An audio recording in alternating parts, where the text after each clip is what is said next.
नमस्कार, times of Swaraj में आप सबों का स्वागत है और मैं हूं संतोष सिंह। और आज हम टाइम्स ऑफ स्वराज में बात बीपीएससी परीक्षा को रद्द करने को लेकर गर्दनीबाग में जारी आंदोलन के आज 11वें दिन कुछ ऐसी बात भी हुई है जिसकी चर्चा के लिए आज हम फिर खुद से गर्दनीबाग पहुंचे हैं। प्रशांत किशोर पहुंचे और प्रशांत किशोर ने घोषणा की है कि हम छात्र संसद कल बुलाएंगे। लेकिन बड़ा सवाल ये है कि इस आंदोलन को गांधी मैदान ले जाने के पीछे वजह क्या है? क्या ये राजनीति है या फिर एक टेक्टफुली राजनीति में जो होता है कि एक कदम आगे बढ़ना, फिर 2 कदम पीछे बढ़ना, फिर तीसरे कदम पर अपने जिस लक्ष्य को आप लेकर आगे बढ़े हैं उस लक्ष्य की तरफ हम आगे बढ़े। इस आंदोलन की खूबसूरती यही रही कि पूरे आंदोलन के दौरान कहीं भी कोई हिंसक घटनाएं नहीं घटी। पूरी तौर पर गांधीवादी तरीके से ये आंदोलन चला। छात्र हतोत्साहित जरूर होंगे कि वो जो जिस तरीके से बात कर रहे थे कि हमें इसका रिजल्ट नहीं मिला, लेकिन जो नैतिक विजय छात्रों को मिला है, हमें लगता है कि इतिहास के पन्नों में ये बात दर्ज होगा कि 11 दिनों के सत्याग्रह के बाद पहली बार सरकार के तरफ से लोग बात करने भी आए। बीपीएससी उन तमाम मुद्दों की सफाई पेश की जिस मुद्दों को लेकर छात्र सड़क पर थे। लेकिन इन सब के बावजूद भी मुख्यमंत्री की चुप्पी आज भी अंदर से लोगों को सलाह रहा है कि आखिर मुख्यमंत्री चुप क्यों है। मुख्यमंत्री की खामोशी कहीं न कहीं लोगों को ये महसूस करा रहा है कि हमारे मुख्यमंत्री वाकई में तेजस्वी जो कह रहे हैं कि उन्हें लोगों ने कैद कर रखा है, क्या वाकई में हमारे मुख्यमंत्री कैद में है? मुख्यमंत्री तक छात्रों की बात नहीं पहुंच पा रही है।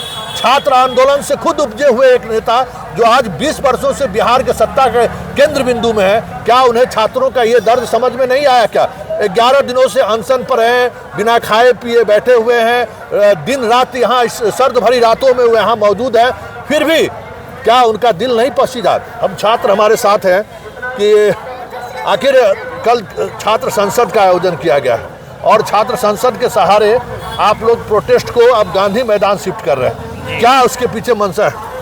मंशा है कि वहाँ पर गांधी जी के मूर्ति के सामने अहिंसात्मक रूप से सरकार को एक मैसेज पहुँचाना चाहते हैं। जो पटना का जो मेन गांधी मैदान है वहाँ पे नीतीश कुमार जी ही सबसे बड़ी गांधी मूर्ति है जो पटना में लगाए हैं। उसके माध्यम से हम लोग एक मैसेज पहुँचाना चाहते हैं कि गांधी के धरती से ही, गांधी के मूर्ति के सामने ही हम लोग इस री एग्ज़ाम लेने के लिए और आंदोलन को आगे बढ़ाना चाहते हैं।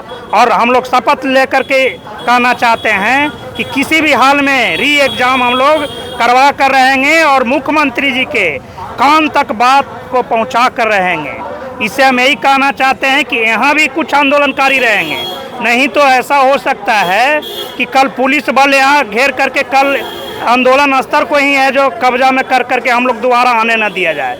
लेकिन हम लोग की रणनीति है कि कुछ लोग यहाँ रहेंगे, बाकी लोग वहाँ रहेंगे, कि हम लोग के धारणा स्थल को यहाँ से समाप्त नहीं किया जाए। एक बहुत बड़ी राजनीतिक का मुद्दा बन गया है। एक जो सांकेतिक आंदोलन का केंद्र गर्दनीबाग, उसको जारी रखना है जी।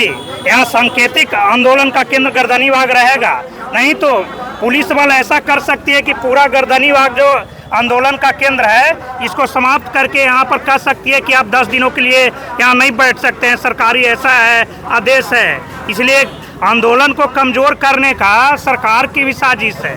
नीतीश कुमार जी अब इसमें कितना जानते हैं नहीं जानते हैं इसके बारे में तो हम लोग नहीं कह सकते हैं, लेकिन इतना ज़रूर है कि आंदोलन इतने दिनों से हो रहा है और मुख्यमंत्री जी इसके बारे में कोई चर्चा नहीं किए हैं अभी तक, जिससे हम लोग के थोड़ा शंका जाहिर हो रहा है कि कहीं ना कहीं राजनीतिक रूप से बेचारे घेराबंदी में हैं। बहुत हम लोग इससे चिंतित हैं। सच में उनका दिमागी हालात अगर ठीक है तो हमारे सामने हमारे बारे में कुछ बोलें, तब समझ में आएगा कि आप अगले बार भी मुख्यमंत्री बनने लायक हैं। नहीं तो युवा जाग चुकी है, ज़रूर बदलाव होगा। नहीं ध्यान दीजिएगा बीपीएससी के अभ्यर्थियों पर तब। अच्छा, ये गांधी मैदान मतलब जा रही है, 11 दिन आंदोलन का हो गया, 12वें दिन में प्रवेश करें, क्या निराशा तो नहीं है? देखिए 11 दिन का कठिन परिश्रम और 11 दिन का अनवरत आंदोलन के बाद अब 12वें दिन हम लोगों ने ये सोचा है कि जैसे कि आप सभी देख रहे हैं अभी सोशल मीडिया के माध्यम से कि चंपारण में चल रहा है चंपारण शिक्षा सत्याग्रह, भागलपुर में भागलपुर शिक्षा सत्याग्रह। तो जिला के अलग अलग डिस्ट्रिक्ट्स में अभी मतलब यहाँ बिहार राज्य के अलग अलग डिस्ट्रिक्ट में हर जगह ये शिक्षा सत्याग्रह फैल चुका है और वो सभी लोग किसी भी डिसीजन तक नहीं पहुँच पा रहे हैं। कोई भी डिसीजन सरकार की तरफ से या आयोग की तरफ से हमारे फेवर में नहीं आ रही है। इसी के मद्देनजर वो सभी लोग आना चाहते हैं पटना, जितने हमारे साथी हैं वो पटना आना चाहते हैं और एक बिहार क्रांति के रूप में छात्र संसद के माध्यम से अपनी बातों को कन्वे करना चाहते हैं। तो जैसा कि आप यहाँ पे देखते हैं, अगर गर्दनीबाग में जरा सी भी भीड़ बढ़ती है तो यहाँ भगदड़ की स्थिति हो जाती है और नाला वगैरह बगल में है। तो सुरक्षा के दृष्टि से इस संख्या बल को थोड़ा सा साइड करके गांधी मैदान में ले जाया जाएगा। गांधी बापू के प्रतिमा के नीचे इस छात्र संसद के माध्यम से अपनी बातों को और डेमोक्रेटिक और मजबूती तरीके से पहुंचाया जाएगा। हमें आश्वासन था कि आज ही हमारी बातों को सुन लिया जाएगा, लेकिन ऐसा हमारे साथ हुआ नहीं। उल्टा हमें आयोग जाने की बात कही गई जो हम लोग को स्वीकार नहीं थी। हम मुख्यमंत्री से मिलना चाह रहे थे जो अभी तक पॉसिबल नहीं हो पाया है, लेकिन हमें अभी भी इस बात की उम्मीद है कि आज रात तक ही नोटिस दे दे ताकि हमारा ये जो श्रम है, ये जो बिना मतलब का श्रम हम किए जा रहे हैं पिछले 11 दिनों से, वो आगे और कंटिन्यू ना करना पड़े और हम यहाँ से अपने अपने घर जाएं, क्योंकि हम सभी छात्र हैं और हम पढ़ना चाहते हैं, कुछ करना चाह रहे हैं, आगे राज्य की सेवा करना चाह रहे हैं। बस देखिए, गांधी मैदान अपने आप में वो मैदान है जहाँ से 1974 के छात्र आंदोलन का आगाज हुआ था। ऐतिहासिकता के रूप में अगर हम बात करें तो गांधी मैदान का अपना एक अलग पहचान भी रहा है, एक अलग ऐतिहासिक महत्व भी रहा है। हर बड़े आंदोलन की शुरुआत गांधी मैदान से हुई है। कितने लोग इनके आंदोलन में जुटेंगे ये तो कहना मुश्किल है, लेकिन ये आंदोलन अब गांधी मैदान शिफ्ट कर रहा है। क्या सांकेतिक तौर पर क्या मैसेज देने की कोशिश हो रही है?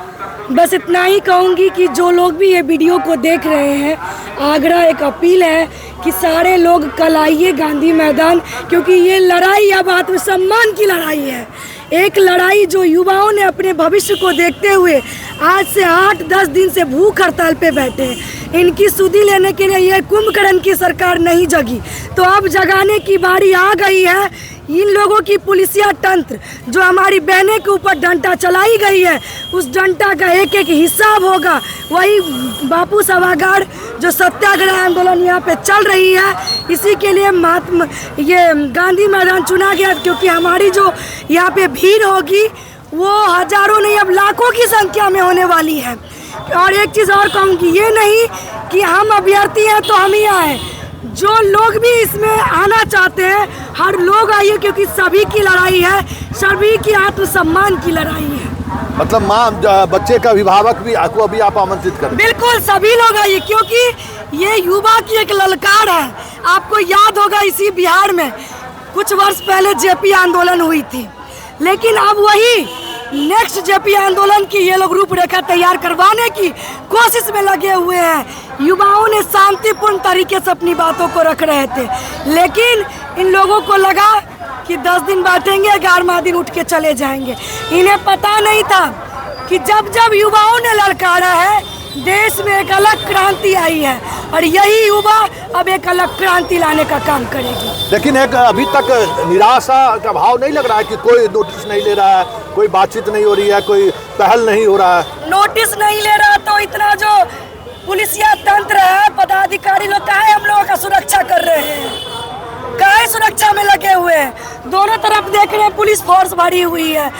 ये पूरा बिहार, पूरा पटना, ये सब जान रहा है कि चप्पा चप्पा बोल रहा है, अब उनका सिंहासन डोल रहा है। मतलब नीतीश बाबू का सिंहासन डोल रहा है? बिल्कुल डोल रहा है। अच्छा, ये बताइए कि ये जो आंदोलन की बात हो रही है, आप लोग लगातार कल गांधी मैदान में ये आंदोलन होगा, गांधी मैदान के सहारे क्या मैसेज देने की कोशिश हो रही है? देखिए, अब ये दौर आ गई है कि अगर अब किसी देश को या किसी स्टेट को अगर आपको बर्बाद करना हो तो हिंसा की जरूरत नहीं है, परमाणु की जरूरत नहीं है, किसी मिसाइल की जरूरत नहीं है। आप वहाँ का शिक्षा व्यवस्था खत्म कर दीजिए, आपका देश ऐसे ही बर्बाद हो जाएगा। तो वही हाल अब हमारे बिहार का हो चुका है।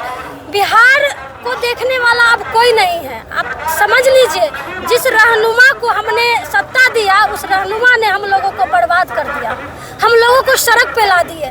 अभी जो स्टूडेंट यहाँ पे आप देख रहे हैं, हजारों और सैकड़ों की भीड़ में यहाँ बैठे हैं, उनको न किसी यूनिवर्सिटी में होना चाहिए, कोचिंग में होना चाहिए, आज वो लोग रोड पे हैं।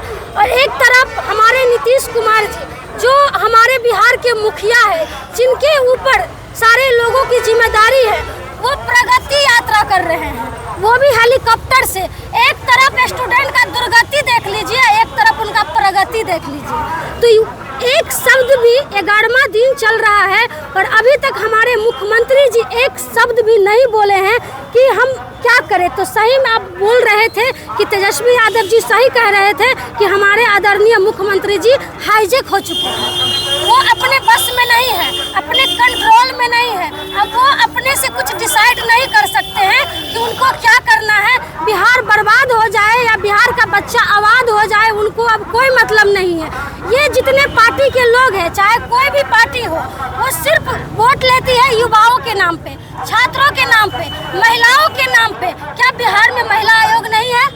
जिस तरह से मेल पुलिस के द्वारा महिलाओं पे लाठियां चलाई गई, क्या महिला आयोग क्यों नहीं एक्शन ले रही है, क्यों नहीं सामने में आ रही है? जिस बहन बेटी के नाम पे आप वोट लेते हैं कि बेटी बचाओ बेटी पढ़ाओ, अरे भैया आपके सरकार में बेटी बचेगी तब तो बेटी पढ़ेगी। जब बेटी पढ़ने के लिए निकलती है तो आप तो उसे डंडे और लाठी से उसको भगा रहे हैं, उसकी हिम्मत को आप तोड़ रहे हैं। तो हिम्मत को जो आप तोड़ देंगे, एक तरफ ये जो है बीपीएससी के, एक तो जो ये बीपीएससी के चेयरमैन है मनु भाई, जो यूपी से आते हैं, गुजरात से आते हैं मनु भाई, जिनके ऊपर 2017 में आप इतिहास उठा के देख लीजिएगा, 2017 में उन पे हजारों करोड़ रुपए का घोटाला का आरोप लगा हुआ है। और इसमें कितना घोटाला किया होंगे हमको नहीं पता है। 200 से ज़्यादा एसटीएम की सीट आई है इस बार, 200 से ज़्यादा। और 200 से ज़्यादा सीट में इन लोगों का कितना अपने बेटा पोता नातिन बहन दामाद सबका सीट ये लोग रिजर्व कर लिए हैं। अगर सही से जांच हो ना सर, तो सारे नेता और सारे माफिया, ये माफिया का संरक्षण जो घोटालाबाज करते हैं उनको संरक्षण यहाँ का नेता देते हैं, क्योंकि वो लोग उनको टैक्स पहुँचाती है। सारा सीट ये लोग रिजर्व कर लेते हैं, सारा सीट ये लोग खरीद लेते हैं। ये लोग नहीं चाहते हैं सर कि कोई गरीब का बच्चा आगे बढ़े। कोई नहीं चाहता है कि कोई गरीब का बच्चा एसडीएम बने, डीएम बने, एसपी बने। ये लोग चाहता है कि मेरा ही बच्चा डीएम बने, मेरा ही बच्चा एसपी बने, मेरा ही बच्चा एसडीएम बने, जो मेरे लिए काम करे। अगर कोई गरीब का बच्चा आज एसडीएम बन जाता है तो वो गरीब के हित में काम करेगा, उन नेताओं के लिए काम नहीं करेगा। आज वो स्थिति हो गया है जो कभी कोई गरीब का बच्चा एसडीएम डीएम नहीं बनेगा।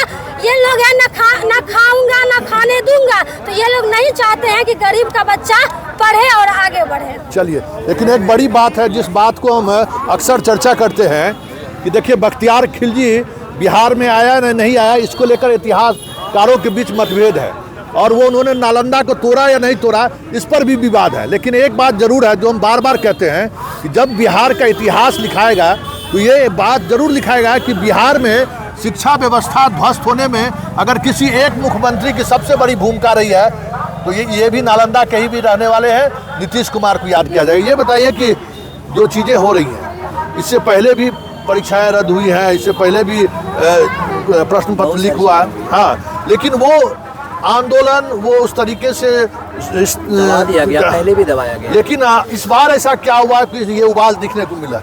इसमें एक चीज़ तो क्लियर है, उबाल की बात कर रहे हैं, क्योंकि इस बार जो है 200 एसडीएम का सीट है, 136 जो है डीवाईएसपी का है। तो ये लगातार नहीं आता है, ये आया जो है आप देखेंगे कि 2-3 वर्षों बाद आया। नहीं 2000 सीट तो आज़ादी के बाद पहली बार आया। नहीं, वो सीटों की बात मैं एसडीएम और डीवाईएसपी की बात कर रहा हूँ।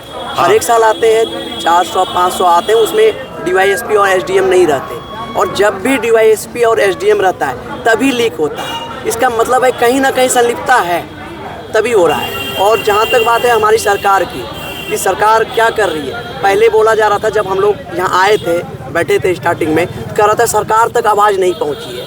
क्या इतना हो गया, सारी मीडिया देख ली, सब कुछ हो गया, उनके तक आवाज़ तो पहुँच नहीं रही है?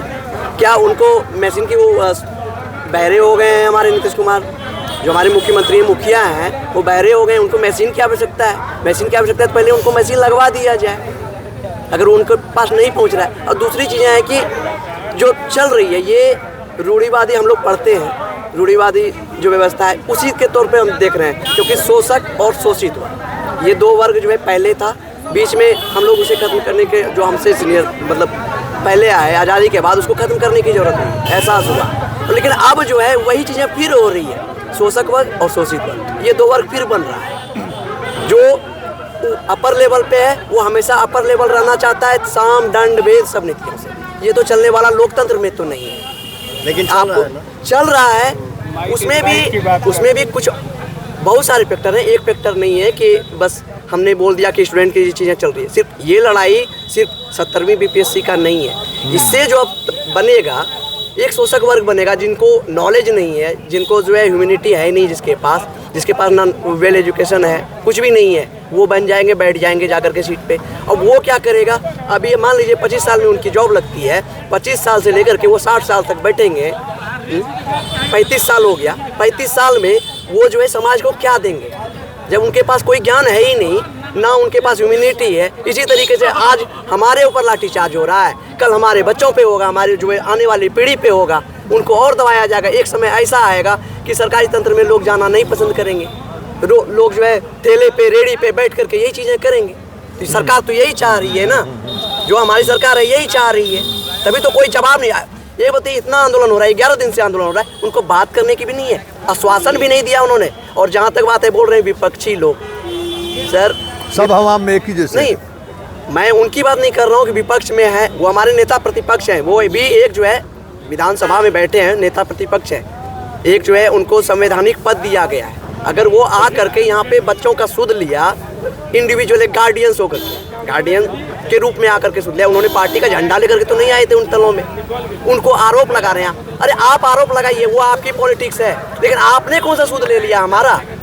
आप आते यहाँ पे सुध लेते तो मानते कि हाँ चलिए ऐसी बातें हो रही, यहाँ ये भी नहीं हो रहा है। दूसरी बात है कि हमारे ऊपर जो है किया जा रहा है कि आक्षेप लगाया जा रहा है, फंडिंग हो रही है, ये हो रही है। सर आप वो सब चलता रहेगा, वो सब चलता रहेगा। कल गांधी मैदान में आप लोग यहाँ से आंदोलन शिफ्ट कर रहे हैं, जी, क्या संदेश देना चाहते हैं? देखिए, गांधी मैदान में आंदोलन शिफ्ट करने का हम लोग का कुछ खास वजह है। सबसे पहली बात, ये हम लोग आज 11वां दिन में हैं अभी। ये आंदोलन, ये सत्याग्रह जो है आज 11वें दिन में हम लोग कर रहे हैं, और कोई नतीजा अभी तक हम लोगों को मिला नहीं है। निष्कर्ष जो कहते हैं कि आंदोलन का क्या निष्कर्ष निकला, क्या परिणाम हुआ, तो अभी तक परिणाम तक हम लोग पहुँचे नहीं हैं। और एक बात जानने वाली ये भी है कि इस बिहार के तमाम जो भी बड़े बड़े चेहरे हैं, जो कि जनता की आवाज़ है, लोगों की आवाज़ है, वो सारे लोग कहीं ना कहीं कभी ना कभी यहाँ इस मंच पर आ चुके हैं। वो अपनी बात, वो अपनी संवेदनाएं हम लोगों के साथ, हम विद्यार्थियों के साथ, हम युवाओं के साथ रख चुके हैं। कल रात से एक और प्रोग्रेस हुई, कुछ प्रशासनिक पदाधिकारी, मतलब कि एसडीएम सर और 2 डीएसपी, एक डीएसपी था स्थानीय ही है और एक और, मतलब कि ये 3 पदाधिकारी हम लोग के बीच अर्धरात्रि को आए। ठीक, आज सुबह में भी वो लोग आए, हम लोगों को प्रतिनिधिमंडल बना के ले जाने की इच्छुक वो लोग दिख रहे थे। लेकिन हम लोगों की मांग थी कि पिछले बार नॉर्मलाइजेशन, इस सब के मुद्दे पर हम लोग बीपीएससी के चेयरमैन से बात करने की कोशिश किए, लेकिन उनसे कुछ हुआ नहीं। ठीक है, तो हम लोग उनसे बिल्कुल नाखुश हैं और उन पर हम लोग को भरोसा भी नहीं है। ठीक है, तो हम लोग प्रतिनिधिमंडल बन के वहाँ जाने के तो इच्छुक बिल्कुल नहीं है, कोई भी इच्छुक नहीं है, किसी से पूछ लीजिए नहीं है। तो हम लोग की एक मांग थी कि हम लोग सीएम सर से मिले, माननीय मुख्यमंत्री जो हमारे गार्जियन हैं उनसे मिले, जो इस बिहार के मुखिया भी हैं। लेकिन कुछ कारणवश वो लोग आधे घंटे का टाइम लेके गए थे, लेकिन वो फिर वापस लौटे ही नहीं। तो हम लोग का आंदोलन अपना चला। इसी बीच पीके सर आए, वो भी अपनी बातें रखी, और हम लोग का विचार था कि यहाँ 11 दिन हो गया भैया, इस ठंड भरी रात में सिकुड़ रहे हैं, ठिठुर रहे हैं, लेकिन कोई सुध लेने वाला नहीं है। तो इसको क्यों ना हम लोग बड़े स्तर पर कुछ करें, ताकि ये जो गूंगी बारी सरकार है, जो कि बिलज बेशरम की तरह हम लोग को हिकारत भरी नजरों से युवाओं को, हम ही लोग के बदौलत वो लोग हैं, लेकिन हम ही लोगों का वो सुध नहीं ले रहे हैं। तो हम लोग वहाँ जाने का निर्णय लिए हैं। और वो अब पहले हम लोग तो शुरू किए थे अपनी आवाज़ बन के, बीपीएससी की आवाज़ बन के, लेकिन बात हुआ कि क्यों ना इसको लार्ज पर्सपेक्टिव पर हम लोग रखें, मतलब कि जिसमें दरोगा की भी बात हो, सिपाही की भी बात हो, बीपीएससी की भी बात हो, हाँ, सचिवालय सहायक वाली परीक्षा की भी बात हो, हर बहाली की बात हो। यही सब हम लोग का बात था। और इसको लेके हम लोग कल दिन में 12 बजे गांधी मैदान के मतलब कि जो बड़ा सा क्षेत्र है उसमें हम लोग आयोजित करने का सोच रहे हैं, छात्र संवाद करके, छात्र संसद करके। ठीक है, और उसमें हम सब अपने युवाओं को, विद्यार्थियों को आहूत करेंगे। यही हम लोग का अभी का कार्यक्रम है। और आशा है कि अभी जो हुंकार हो रही है विभिन्न लोगों के द्वारा, बड़े बड़े जो डिग्निटरी जा रहे हैं, तो आशा है कि जो सोई हुई सरकार है, सोए हुए लोग हैं, वो उठे। आज रात को भी कुछ हम लोग के फेवर में हो सकता है, ऐसा हमको भी आशा है। देखना दिलचस्प होगा कि गांधी मैदान जो शिफ्ट किया है, यहाँ का आंदोलन गांधी मैदान शिफ्ट हो रहा है, गांधी मैदान का अपने एक अलग महत्व भी रहा है और एक मैसेज देने के लिए भी गांधी मैदान से बहुत ही अलग तरीके का मैसेज जाता रहा है। अब देखना दिलचस्प होगा कि कल गांधी मैदान में होता क्या है। लेकिन बड़ी बात यह है कि जिस व्यापम की वजह से मध्य प्रदेश की सरकार तो नहीं गई, लेकिन व्यापम की वजह से जो चर्चा मध्य प्रदेश की आज भी होती है, हमें लगता है कि नीतीश कुमार के शासनकाल के दौरान जितनी भी बहालियाँ हुई हैं, अगर उसकी ठीक से जांच हो जाए तो व्यापम से भी बड़ा घोटाला सामने आ सकता है। चलिए इस बड़ी बहस को यहीं खत्म करते हैं, फिर किसी नए मुद्दों के साथ हमारी आपकी मुलाकात होगी। फिलहाल इजाज़त दीजिए, नमस्कार।